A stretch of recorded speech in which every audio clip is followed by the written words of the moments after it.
umat iman, umat Islam, umat simpat, sehingga kita semua bisa berkumpul dalam acara implementasi pengembangan budaya positif di sekolah yang akan saya implementasikan kepada rekan-rekan semua.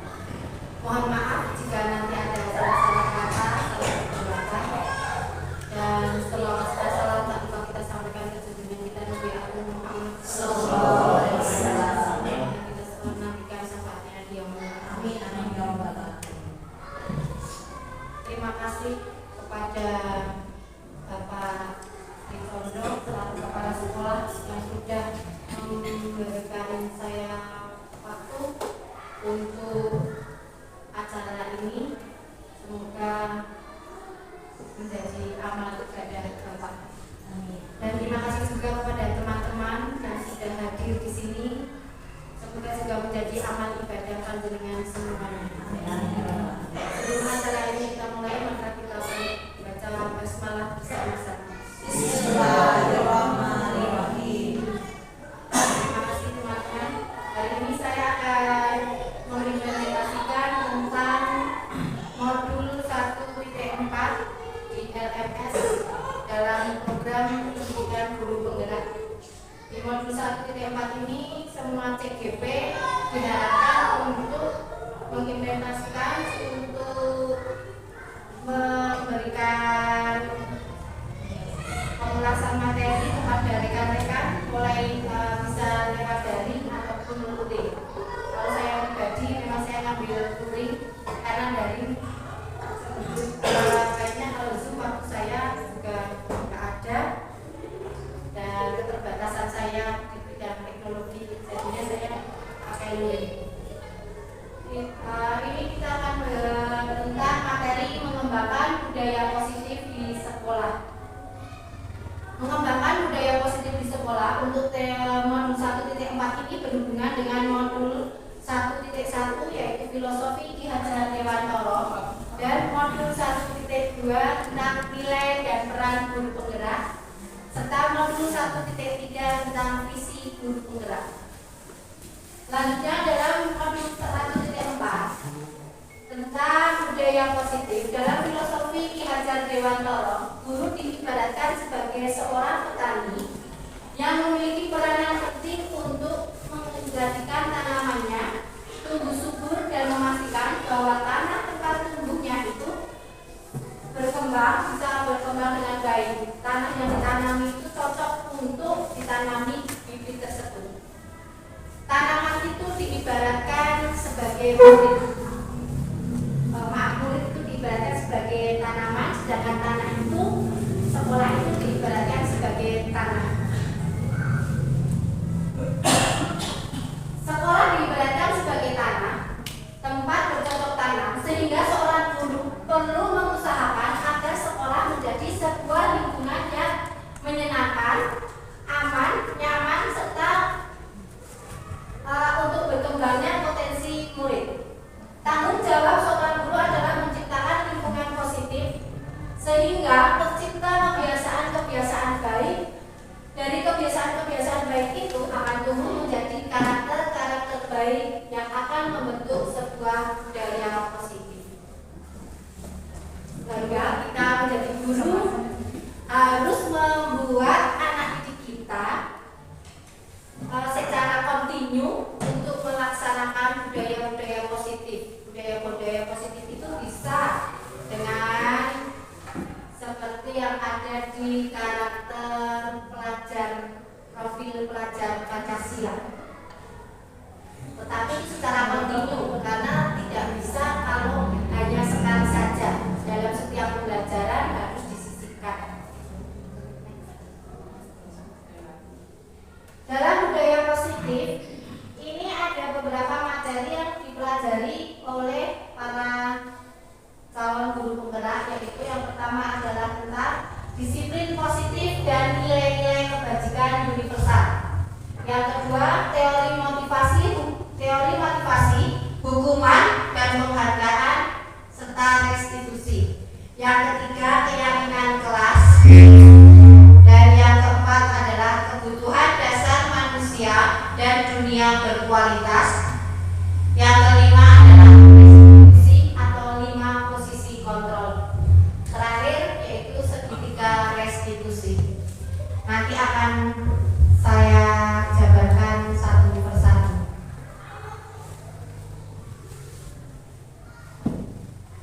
Untuk disiplin positif dan nilai kebajikan universal, menurut Ki Hajar Dewantara, bahwa disiplin kepada siswa adalah disiplin diri yang memiliki motivasi internal. Maksudnya motivasi internal itu harus tumbuh dari diri sendiri, dari dalam diri kita, bukan dari orang lain. Disiplin diri dapat membuat seseorang menggali potensinya menuju kepada sebuah tujuan mulia, sesuatu yang dihargai dan bermakna.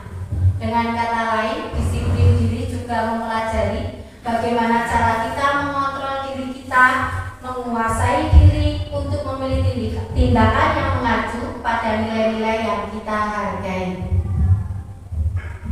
Dengan kata lain, seseorang yang memiliki disiplin diri berarti mereka bisa bertanggung jawab terhadap apa yang dilakukannya karena mendasarkan tindakan mereka pada nilai-nilai kebajikan universal.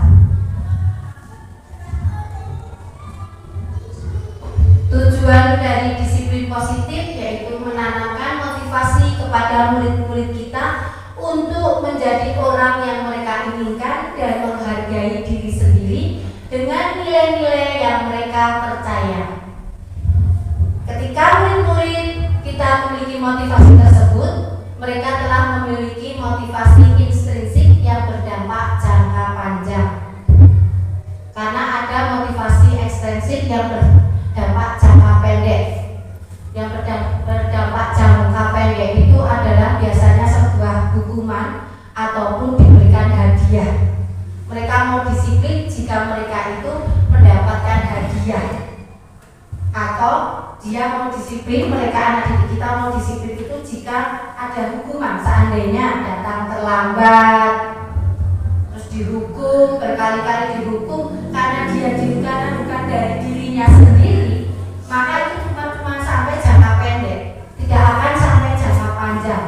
Begitu juga dengan hadiah. Kalau kita terlalu sering memberi hadiah kepada anak didik kita karena anak didik kita sudah bisa sering membantu kita, ataupun datang lebih awal, atau mengerjakan tugasnya tepat waktu, terus kita kasih hadiah berkali-kali, mereka tidak akan mempunyai keinginan untuk disiplin diri.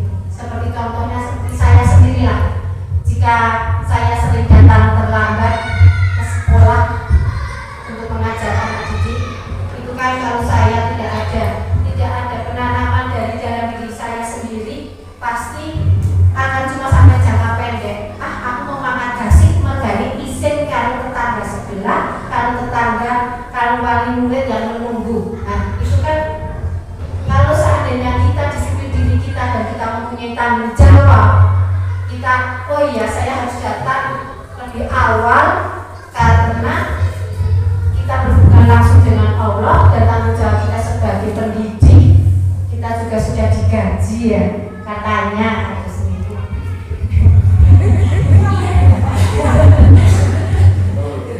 Ya, makanya itu jadi kita juga harus menanamkan, sebelum kita menanamkan ke anak didik kita, berarti kita juga harus menjadi contoh teladan bagi anak didik kita sendiri. Itu tentang disiplin diri. Semoga kita semua bisa menjunjung nilai-nilai disiplin diri agar menjadi tujuan mulia kita di sekolah maupun dimanapun tempat. Nilai-nilai kebajikan universal yaitu nilai-nilai yang disepakati bersama, sifat positif manusia yang merupakan tujuan mulia yang ingin dicapai setiap individu.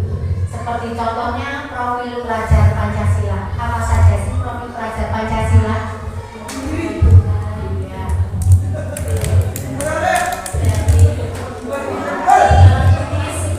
Ya, ada beriman, bertakwa kepada Tuhan Yang Maha Esa, bernalar kritis, bergotong royong, mandiri, kreatif,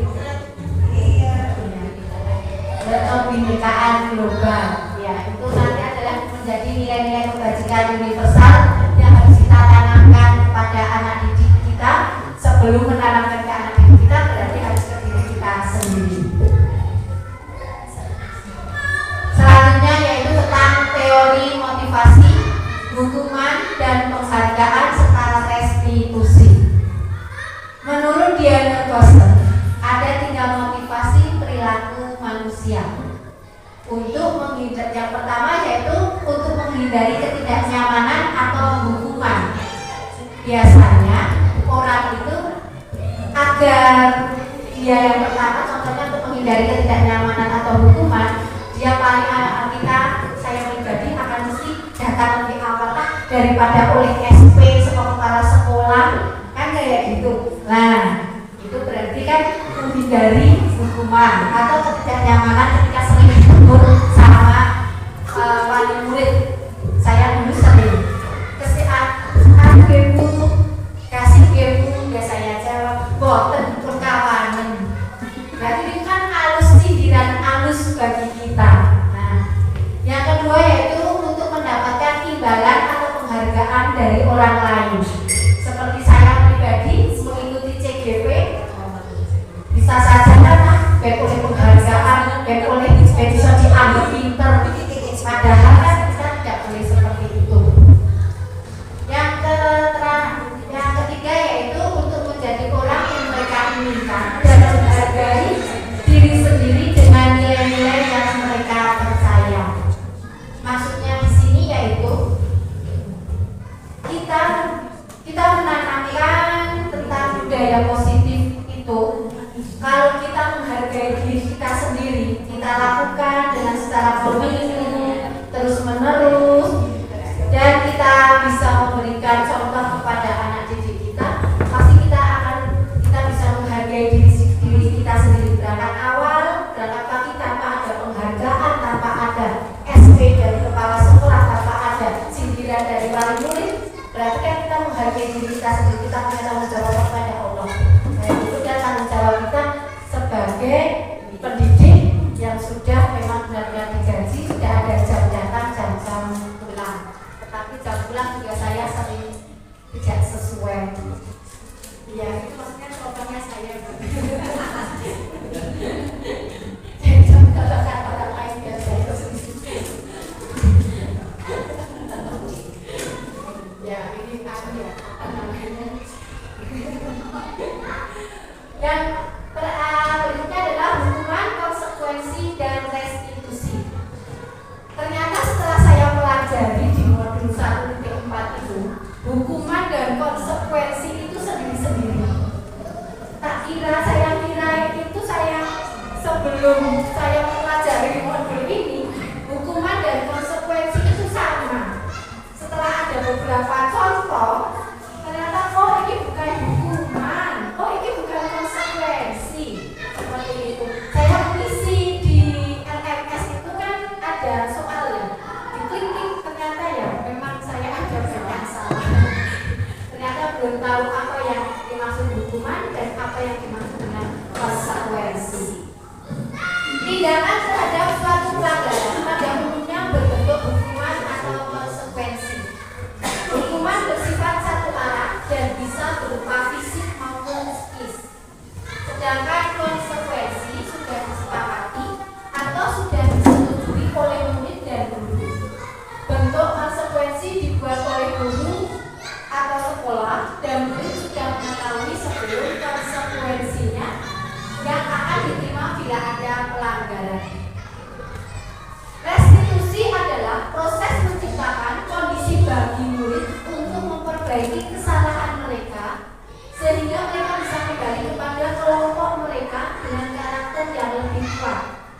Restitusi juga merupakan proses kolaboratif yang mengajarkan murid untuk mencari solusi untuk masalah mereka dan membantu murid berpikir tentang orang seperti apa yang mereka inginkan dan bagaimana mereka harus memperlakukan orang.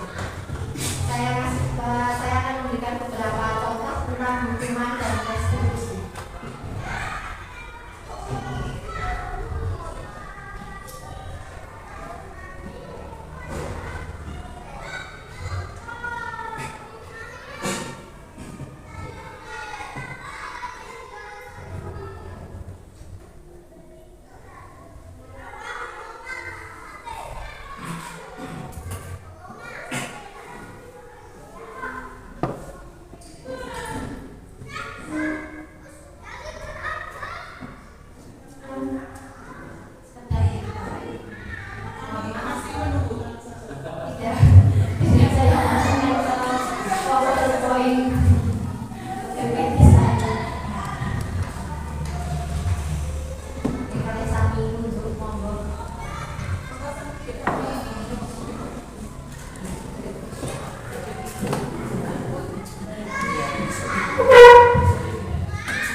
tentang hukuman, konsekuensi, dan restitusi, tentang identitas gagal dan identitas sukses. Hukuman, sesuatu yang menyakitkan harus terjadi. Kalau konsekuensi, sesuatu harus terjadi, sedangkan restitusi merupakan pilihan. Jika hukuman itu tidak nyaman untuk murid atau anak untuk jangka waktu panjang, biasanya hukuman itu akan terngiang-ngiang anak di pikiran mereka sampai dia besar pun mungkin insya Allah masih hafal gurunya pernah menghukum apa itu pernah sampai hafal. Kalau konsekuensi tidak nyaman untuk murid atau anak untuk jangka waktu pendek, sedangkan restitusi menguatkan untuk murid atau anak dalam jangka waktu panjang. Hukuman, korban mendapatkan keadilan, sedangkan konsekuensi korban bisa diabaikan. Sedangkan restitusi korban mendapatkan ganti. Untuk hukuman, murid atau anak akan tersakiti. Sedangkan konsekuensi, murid atau anak dibuat tidak nyaman. Restitusi, murid atau anak mendapatkan penguatan. Untuk hukuman, perilaku pasif dari pasif menjadi agresif meningkat.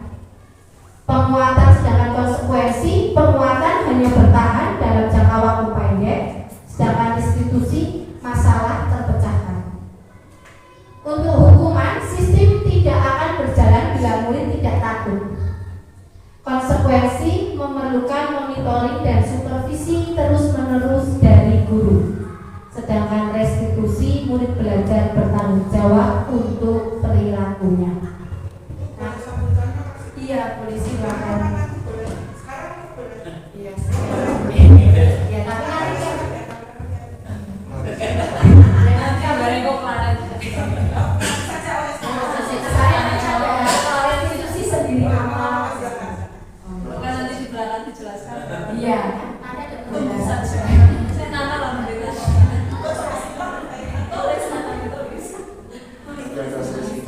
Nah, coba Bapak Ibu, di sini ada beberapa contoh. Mencatat 100 kali di dalam buku kalimat saya tidak akan terlambat karena terlambat ke sekolah. Itu hukuman atau konsekuensi? Mencatat 100 kali. Iya, nah hukuman. Nanti kita lihat ya, Bapak panjenengan lihat hukuman ya. Iya.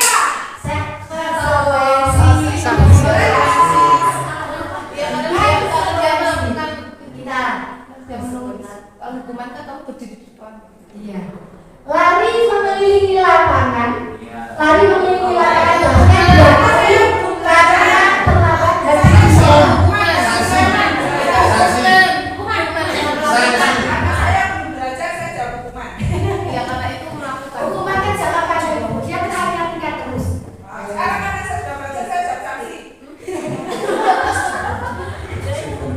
Lari mengelilingi lapangan basket 2 kali terlambat hadir di sekolah. Lari mengelilingi.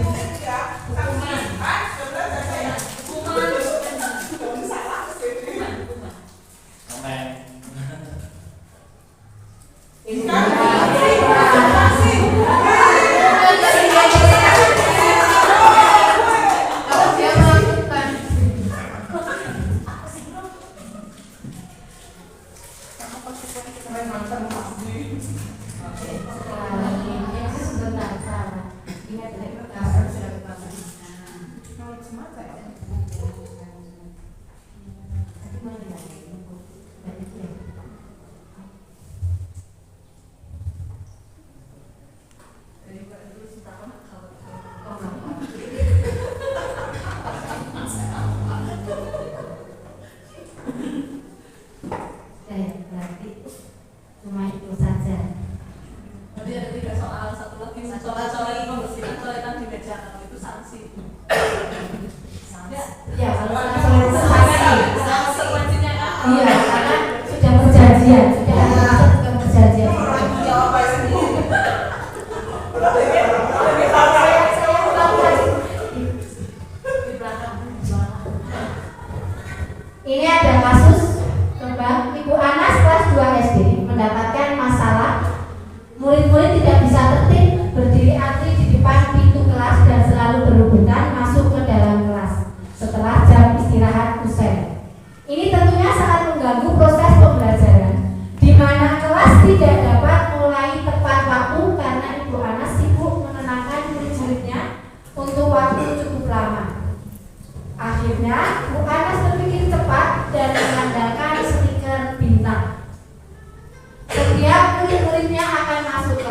usai jam istirahat, Bu Anas akan mengiming-imingi murid-muridnya dengan stiker bintang. Siapa yang dapat berdiri lurus dan berbaris rapi antri di depan pintu dapat bintang dari Bu Anas. Sebagian besar murid-muridnya menyambut tantangan tersebut dan langsung berdiri rapi di depan pintu agar mendapatkan stiker bintang. Hal ini terus dilakukan Bu Anas selama beberapa minggu karena cukup berhasil membuat murid-muridnya berdiri rapi antri di depan pintu. Sampai pada suatu saat Bu Anas sakit dan terpaksa digantikan Pak Heru. Pak Heru tidak mengetahui tentang stiker bintang dan benar saja pada saat masuk kelas, usai jam istirahat, murid-murid kelas 2 kembali berebutan masuk kelas. Apa yang terjadi dan mengapa?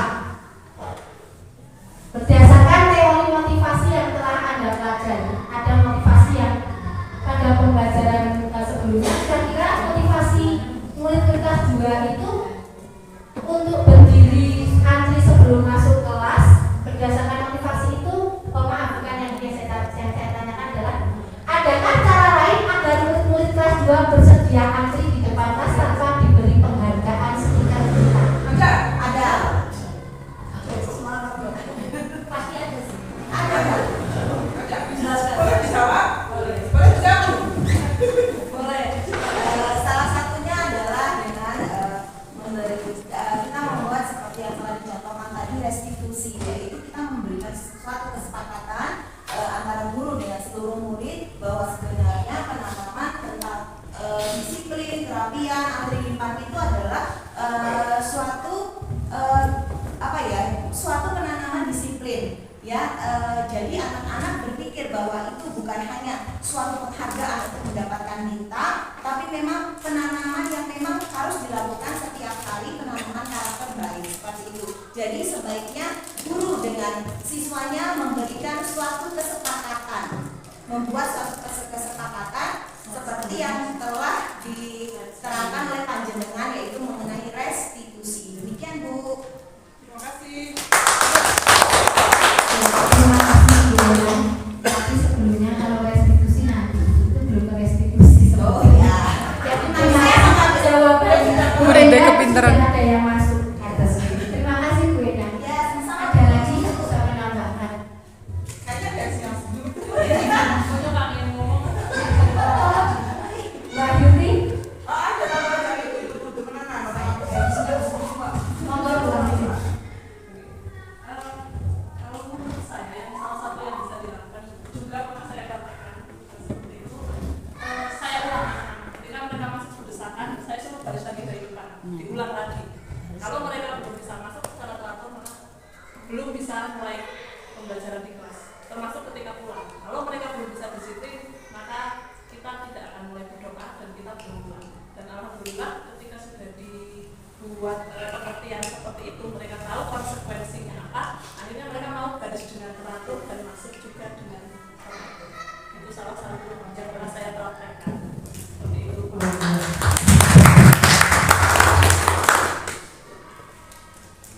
Terima kasih Bu Yuri. Ada yang mau menambahkan Bu Luke? Tidak, saya hanya ketawa. Ya, dari pernyataan tadi, berarti anak-anak itu tadi motivasinya yang itu ya, tiga motivasi itu ya. Dia menghindari, berarti dia memilih untuk mendapatkan imbalan atau penghargaan dari orang lain. Sebetulnya kan tidak baik. Harusnya kita tanamkan memang disiplin antri itu sudah harus tertanam sejak kecil. Jadi konsekuensinya jika tidak baris antri, ya jangan selalu diberi bintang. Kalau bisa kita membuat keyakinan kelas yang akan dibahas nanti berikutnya. Kita membuat peraturan keyakinan kelas yang disepakati oleh anak-anak agar terpatri terus. Oh, berarti saya dimanapun tempat juga harus disiplin seperti tadi Bu yang disampaikan Bu Endang dan Bu Wahyudi. Terima kasih Bu Endang, Bu Wahyudi.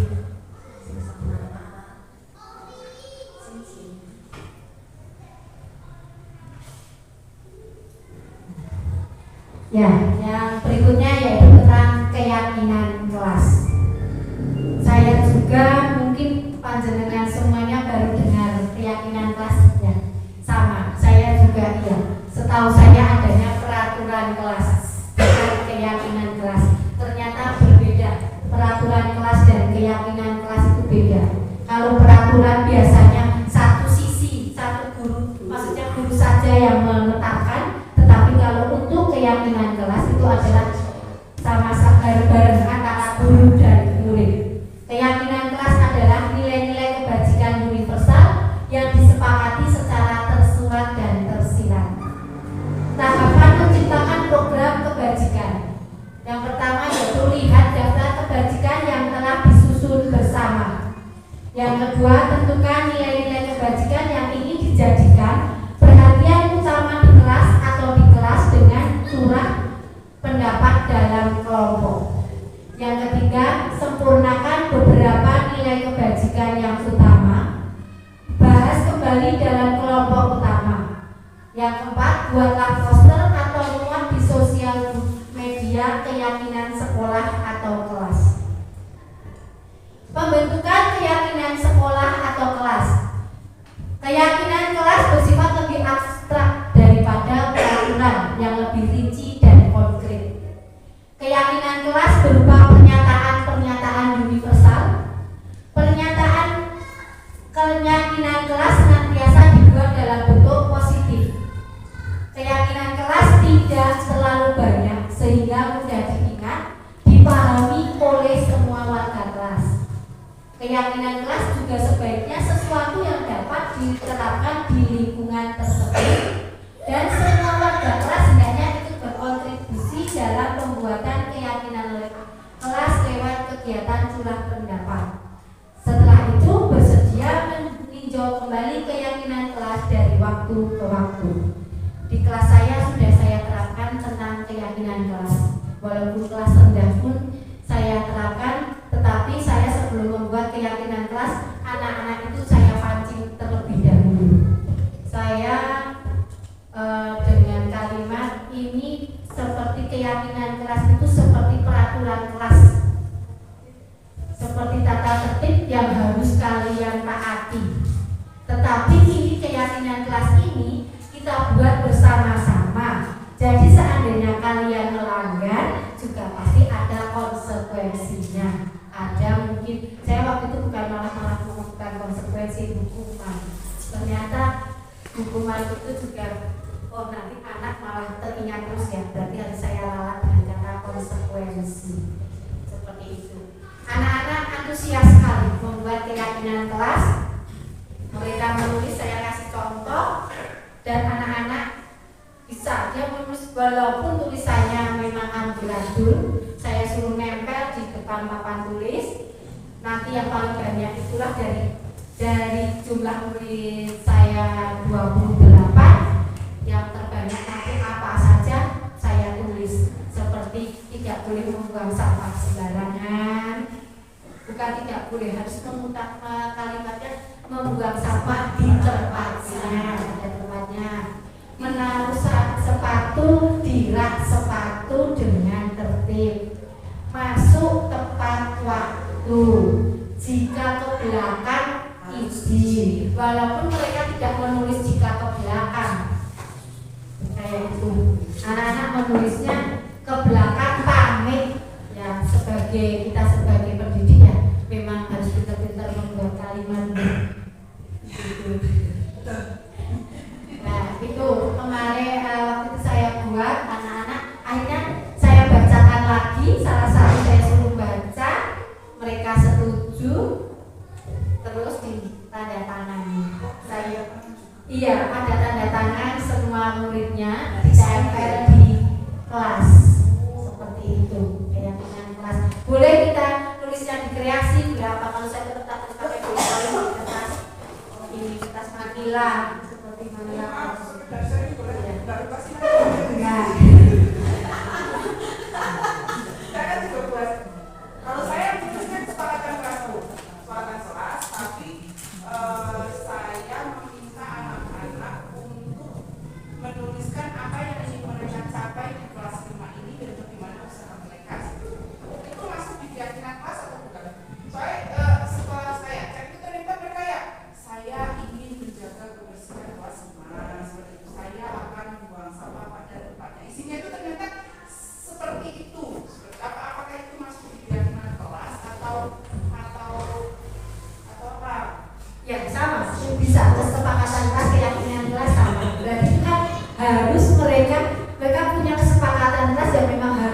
mereka laksanakan kok. Seperti kemarin murid saya juga menulis kelas jangan ramai di kelas, kayak gitu, jangan ramai di kelas seperti itu. Jadinya mungkin mereka minta kelas kita tenang, nyaman, ya untuk pembelajaran seperti itu bisa bro. Ya, sama-sama. Ya memang ternyata di CGP ini banyak sekali ilmu yang saya dapat. Kita keluar ini dari konteks dulu ya. Walaupun sebetulnya dulu pertama kali mendaftar saya cuma dapat saya didorong oleh rekan kerja, yuk ikut. Saya kira tugasnya nggak sedemikian rupa sehingga ternyata memang banyak sisi positif yang bisa diambil. Selain teman-teman yang di sana-sana pinter-pinter gitu ya, tapi saya ngambilnya sisi positif ini. TGP ini banyak sisi positif yang bisa saya ambil. Seperti contohnya yang mengontrol diri, walaupun belum semuanya kayak gitu. Ya saya mohon kepada rekan-rekan yang belum mendaftar CGP untuk angkatan 8, 9, 10 serentak ini segera mendaftar. Kita tanamkan sekolah kita nanti banyak CGP-nya, banyak guru penggeraknya, kan insya Allah sekolah kita menjadi sekolah yang sekolah penggerak dan menanamkan budaya positif Pak. Ya kita ambil budaya positifnya saja Pak. Ya itu ada pertanyaan lagi untuk keyakinan kelas. Berarti dalam membuat suatu kesepakatan dan kemudian kita nanti sebagai kita mungkin menulis gitu ya kesepakatan itu, berarti tidak boleh nadanya bersifat negatif, tidak boleh membuang sampah, berarti kan saya harus begitu ya Bu? Iya, benar. Saya cuma mau tanya. Iya, tidak boleh ada kata negatif. Ya, tidak boleh. Harus ya. Gitu ya. Kalimatnya di berarti yang menunjukkan sisi positif gitu. Iya. Oh, terima kasih. Maksudnya sisi positif agar kita dan anak didik kita berusaha menjadi positif, menjadi baik di lingkungan kelas maupun di lingkungan sekolah. Oh, ya. Terima kasih ya.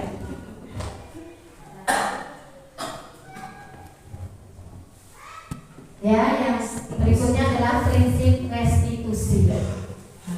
Restitusi ini sebetulnya sama dengan aturan hukuman, tetapi lebih ke kalau restitusi merangkul ke anak didik. Restitusi bukan untuk menebus kesalahan, namun untuk belajar dari kesalahan. Restitusi memperbaiki hubungan. Restitusi adalah tawaran, bukan paksaan. Restitusi menuntut untuk melihat ke dalam diri. Restitusi mencari kebutuhan dasar yang mendasari tindakan. Dan restitusi diri adalah cara yang paling baik untuk fokus pada karakter, bukan tindakan. Saling menguatkan, mencari solusi, serta mengembalikan murid yang berbuat salah pada kelompoknya. Itu restitusi.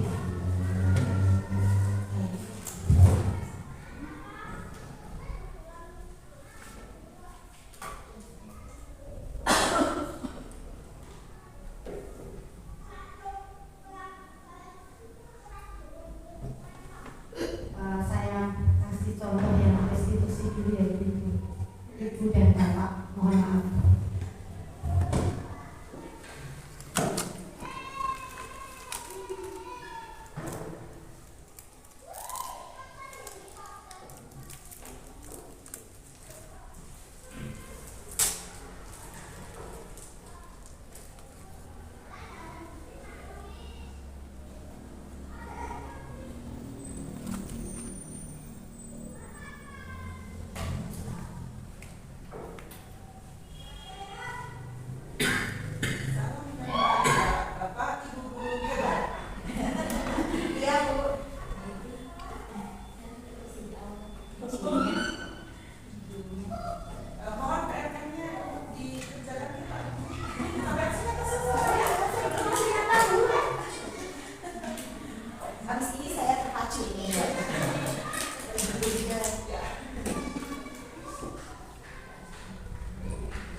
restitusi. Saya ulangi yang tentang kebutuhan dasar dahulu ya, baru ke restitusi biar mudah. Berikutnya adalah kebutuhan dasar manusia. Manusia mempunyai 5 kebutuhan dasar, yaitu yang pertama kebutuhan bertahan hidup atau survival, berupa kebutuhan yang bersifat fisiologis, biologis, dan psikologis.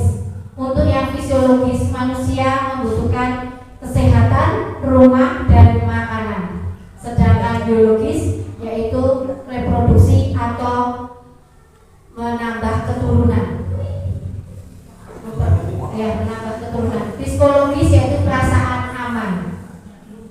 Yang kedua, kasih sayang dan rasa diterima.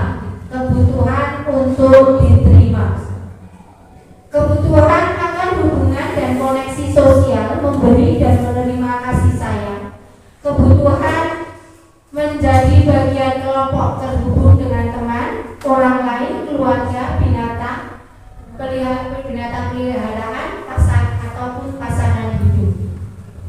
Yang ketiga yaitu kebutuhan pengakuan atas kemampuan atau penguasaan, berhubungan dengan kekuatan mencapai sesuatu, didengarkan, memiliki harga diri, menjadi kompeten, terampil, diakui atas prestasi dan keterampilan kita.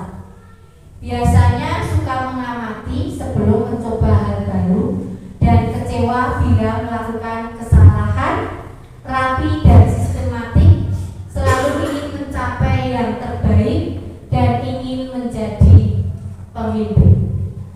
Yang keempat yaitu kebebasan.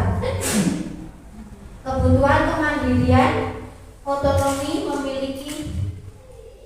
memiliki pilihan dan mampu mengendalikan arah hidup seseorang, menginginkan pilihan, perlu banyak bergerak, senang mencoba hal baru, tidak terlalu terpengaruh orang lain. Yang terakhir adalah kesenangan, kebutuhan untuk mencari kesenangan, bermain dan tertawa. Itu nanti di restitusi biasanya kita mengamati anak itu berdasarkan 5 kebutuhan dasar manusia.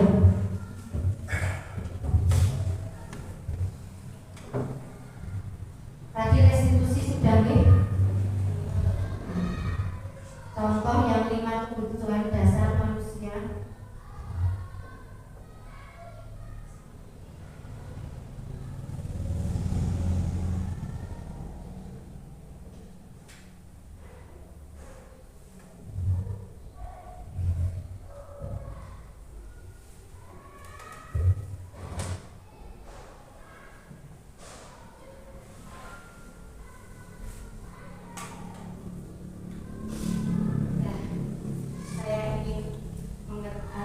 Ingin sekedar ingin tahu apa saja harapan-harapan yang ingin Ibu Bapak kembangkan pada diri Ibu Bapak sebagai seorang pemimpin pembelajaran yang memiliki pengaruh pada warga sekolah, terutama murid-murid Anda setelah mempelajari tentang tentang 5 dasar kebutuhan manusia. Apa harapan Ibu Bapak? Iya.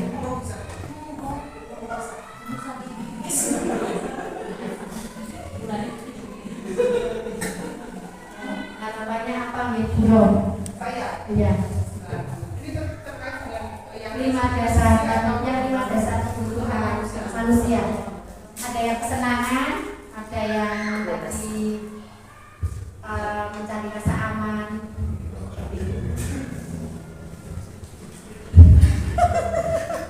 Setelah mempelajari tentang kebutuhan dasar manusia ya Bu ya. Iya. 5 kebutuhan dasar manusia, kita jadi memahami bahwasanya manusia memiliki kebutuhan, termasuknya salah satunya untuk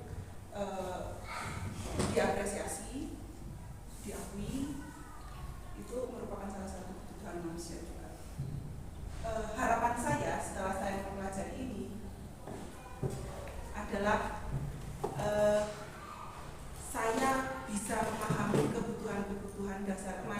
pelajari dan saya bisa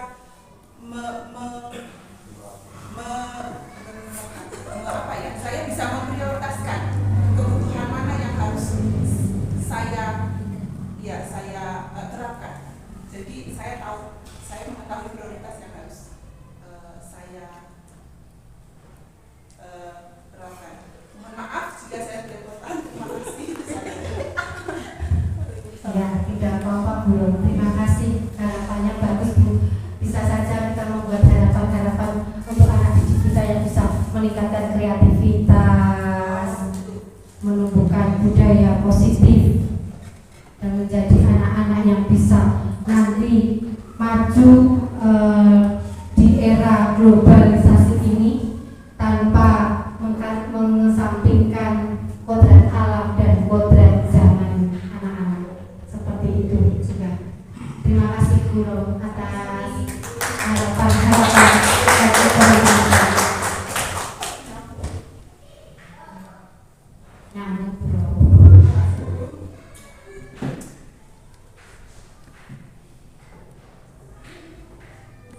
Lanjutkan yang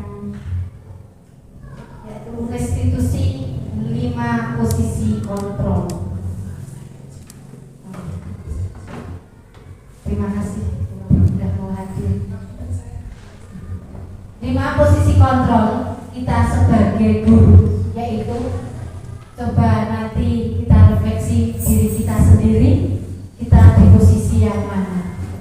Yang pertama adalah penghukum. Penghukum biasanya menghardik, menunjuk-nunjuk, berkacak pinggang, membentak. Dampaknya menjadi pendendam atau pemberontak, tidak menyukai guru atau mata pelajaran. Bisa saja anak itu dendam. Yang kedua yaitu membuat rasa bersalah. Maksudnya guru itu bisa nanti dalam menangani masalah, anak itu langsung dia tahu saya salah, jadinya izin. Seperti berbicara tenang, cenderung lembut, santun kata-katanya menyalahkan murid. Guru akan menyatakan hal-hal yang merasa kesalahan ada pada murid dengan membuat guru menderita, tidak berharga. Dampaknya yaitu membuat murid merasa bersalah, rendah diri, menarik diri dari lingkungan, menyimpan emosi negatif dalam dirinya. Yang ketiga yaitu teman, suara guru ramah, cenderung bersenda gurau untuk menghangatkan suasana. Murid akan aman, senang dan akrab dengan guru. Dampaknya murid akan bergantung pada satu orang, tidak mandiri, tidak bisa berpikir untuk diri sendiri. Yang keempat adalah pemantau, bersuara datar, tidak emosional, tidak bersenda gurau atau menggunakan suara tinggi. Senantiasa memantau saat ada sanksi guru, harus selalu mengawasi. Guru mengarahkan murid berdasarkan peraturan dan konsekuensi. Pemantau mengandalkan data untuk mengontrol. Dampaknya murid akan menghitung konsekuensi dan hadiah tanpa memahami sepenuhnya nilai kebajikan yang dituju. Yang terakhir yaitu guru sebagai posisi kontrolnya sebagai manajer. Suara netral, tidak emosional, tidak terlalu ramah, dan tidak bernada tinggi. Guru akan dengan tulus mengajukan pertanyaan bermakna agar membuka pikiran murid merefleksi atas tindakannya. Guru membimbing murid untuk memecahkan masalahnya secara mandiri. Dampaknya murid mandiri, percaya diri, dan dapat memecahkan masalah. Seperti contoh seperti ini.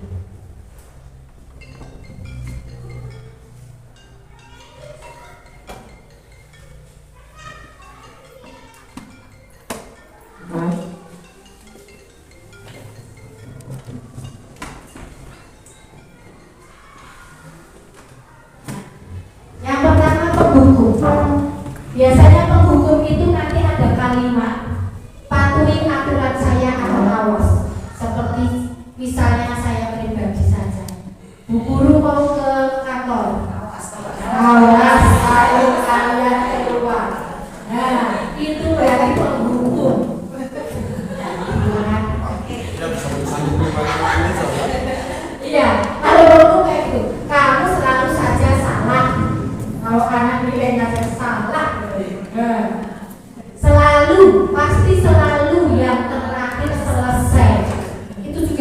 boleh kita sebagai Buat rasa pemimpin. bersalah. Iya.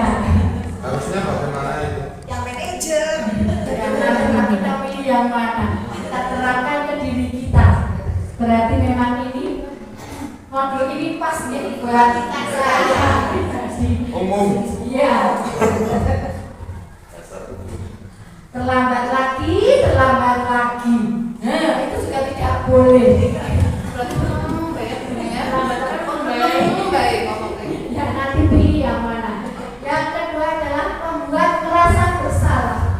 Nah, ini masalahnya akan lembut. Guru akan bilang, ibu sangat kecewa sekali dengan kamu.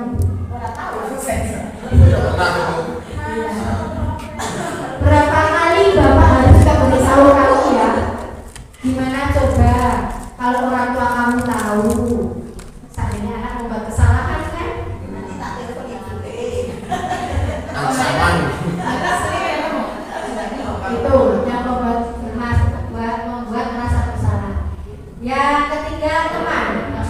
Nah, kalau teman, Iya, kita juga teman. ya seperti kita kalau lagi menyapu itu loh, anak didiknya menekankan, ya ayo bantu sini, kan kayak gitu tuh kan ajak teman, bukan, emang ini malah antem ya, nah kan tidak boleh.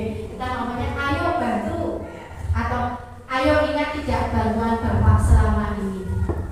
Kalau tidak ya sudahlah, kali ini tidak apa-apa, nanti ibu bantu bereskan. Berarti itu juga posisi kita di rumah ya sebagai ibu rumah tangga kepada anak.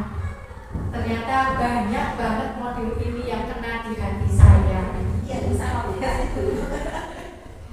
Yang keempat adalah memantau. Memantau berarti mengawasi, bertanggung jawab. Peraturannya apa yang telah kamu lakukan, sanksi atau konsekuensi apa.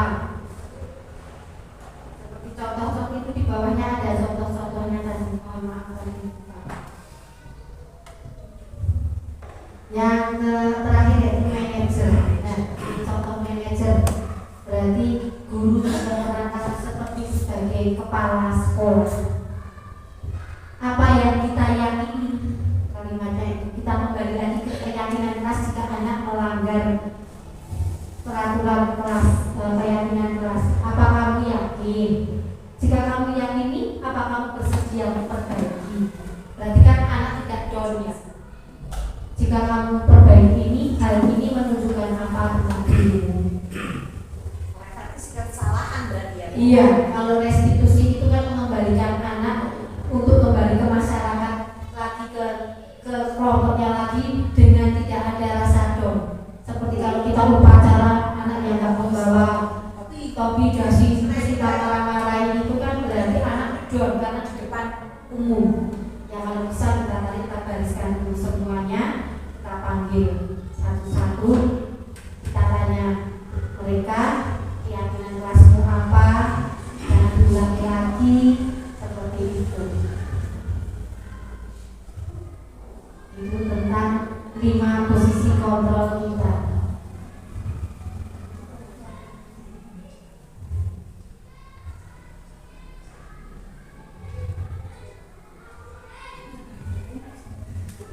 Seperti ini, kalau guru berbuat menghardik, menunjuk, menyakiti, menyindir itu kan kasihan gitu. Semoga kita setelah ini semuanya kita akan menjadi seorang teman, manajer atau pembuat orang merasa bersalah pada murid. Jangan sampai kita menjadi pembuku. Insya Allah kita berusaha semuanya.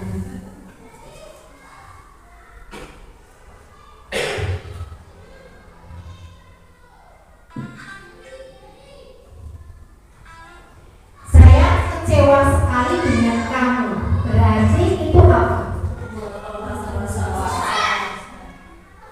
Kita lihat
segitiga restitusi ini ketika anak kita mengalami membuat kesalahan, kita bisa yang pertama adalah menstabilkan identitas dahulu. Menstabilkan identitas itu ketika kita memarahi atau guru lain memarahi anak didik yang melanggar, kan biasanya anak down, kita stabilkan identitasnya, kita kembalikan rasa kepercayaan dirinya dahulu. Jangan sampai dia down di depan teman-temannya. Seperti kita kalau marahi anak didik kita di kelas, biasanya kan kita memang suka lepas kontrol, gitu. Nah, kita menstabilkan identitas dahulu. Yang kedua adalah validasi tindakan yang salah. Validasi tindakan yang salah itu kita bisa menanyakan, kamu tentu punya alasan mengapa kamu melakukan itu. Caranya kan seperti itu. Atau adakah cara yang lebih efektif untuk mendapatkan apa yang kamu butuhkan. Yang ketiga yaitu menanyakan keyakinan. Seperti keyakinan kelas yang sudah kita terapkan. Keyakinan kelas apa yang telah kita sepakati, kamu ingin menjadi orang seperti apa, seperti itu. Jadi anak-anak yang melakukan kesalahan, jangan sampai kita langsung menjadi penghukum. Kalau bisa kita dekati, walaupun ada teman kita seandainya yang namanya manusia itu memang ada kontrol emosinya tidak stabil ya. Jadi bagi pemain guru kayak kita rangkul. Kalau di SMP, kalau di SD kan biasanya cuma guru kelasnya ya. Kalau kejadian SMP, SMA kan ada guru BP atau guru BK-nya itu kan setelah gurunya yang satu memarahi, biasanya dia nanti dipanggil di BP, nanti dia akan distabilkan identitasnya, kemudian divalidasi dan ditanyakan keyakinan. Biasanya segitiga restitusi itu digunakan kedua-duanya, karena jarang sekali kita melakukan di tiga itu diambil dua itu jarang. Karena kemarin saya praktekkan juga, ternyata memang harus ada ketiga-tiganya dari segitiga restitusi. Semuanya bertujuan untuk anak, tapi bagaimana menumbuhkan situasi belajar tadi yang nyaman, yang menyenangkan, yang bisa ramah anak, supaya nanti tujuan akhir dari pendidikan di sekolah dasar itu bisa tercapai. Demikian dulu. Saya sebenarnya mau tanya dua, tapi nanti kepanjangan satu saja. Ya, terima kasih. Ada lagi yang mau bertanya?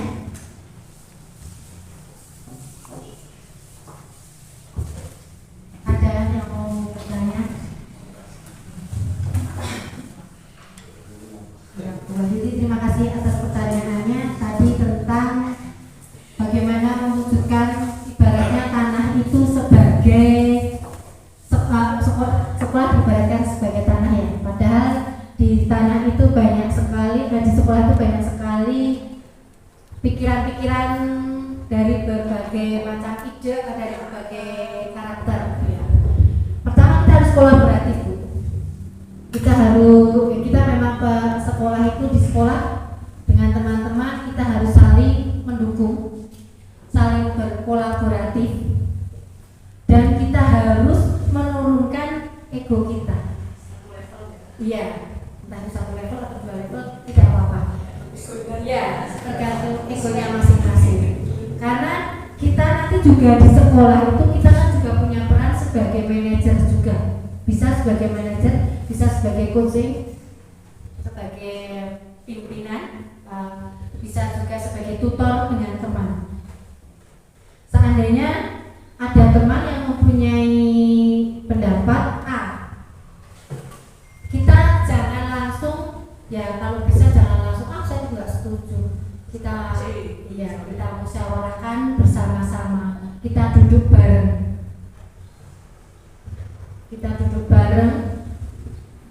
Kita mempunyai, dan di sekolah juga kita juga punya visi misi. Yang visi misi itu insya Allah kita kerjakan bareng-bareng kan. Kita buat juga bersama-sama, kita saling berkolaboratif membuat visi misi, sehingga apa yang menjadi visi kita untuk sekolah kita utarakan. ketika itu mungkin jawaban saya bolak-balik ya.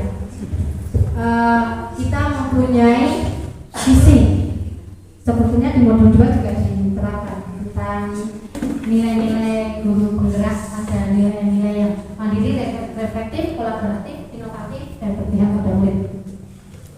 Tetapi ini kita masuk ke modul 1.3 tentang visi. Kita membuat visi saja harus kolaboratif dengan teman sejawat ataupun dengan kepala sekolah. Pertama adalah yang kita rangkul adalah teman yang ada di sekolah. Jadi memang intinya kita kolaboratif, kita kembalikan lagi ke visi itu, ke visi misi kita, karena visi misi kita termasuk juga sama saja dengan keyakinan kelas yang sudah kita sepakati. Nah, budaya positif itu kan kita tanamkan untuk menjadikan sekolah kita menjadi sekolah yang bisa unggul secara jasmaninya, secara depannya maupun secara di dalamnya kan. Jadinya yang memang kita harus kolaboratif, kita kembalikan lagi, kita ingatkan lagi teman-teman kita kepada visi misi ataupun keyakinan yang sudah kita rembuk bersama-sama. Begitu. Mungkin ada jawaban lain yang bisa menambahi. Karena tidak, memang sibuk, susah sekali untuk menyamakan satu pikiran. Tapi kalau kita turun satu level pun kadang-kadang memang sek di dada ya, maksudnya kok nggak pas.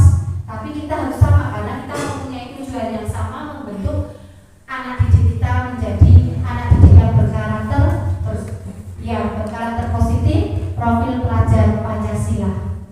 Karena kita adalah satu organisasi, satu keluarga, walaupun beda keturunan, maksudnya beda kayak gitu.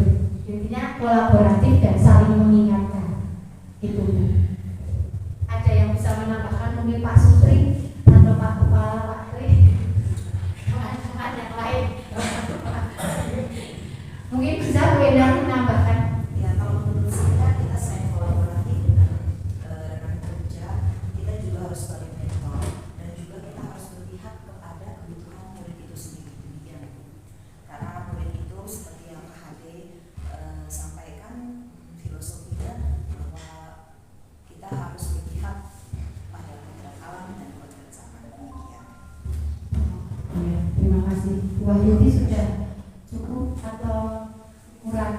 Kalau saya intinya kolaboratif, dari dahulu kolaboratif, dan seandainya kolaboratif pun masih bersinggungan, berarti dari diri saya sendiri, saya memang harus mengalah saja. Sudah, kalau saya begitu, dan kita memberi contoh teladan yang baik ke teman-teman kita, seandainya sudah kita memberi contoh yang baik saja, mereka belum mau, ya sudah, berarti keyakinan yang sudah kita terapkan bareng-bareng, kolaboratif kita, terus kita sudah memberi contoh, sudah tidak bisa maksudnya mereka mengikuti atau oh iya wes bener dia tak melu yang tapi mereka masih seperti itu, ya berarti ya kita sudah kita jalan sendiri kan, membawa, iya kita mendoakan teman-teman kita saja kembali lagi ke budaya positif.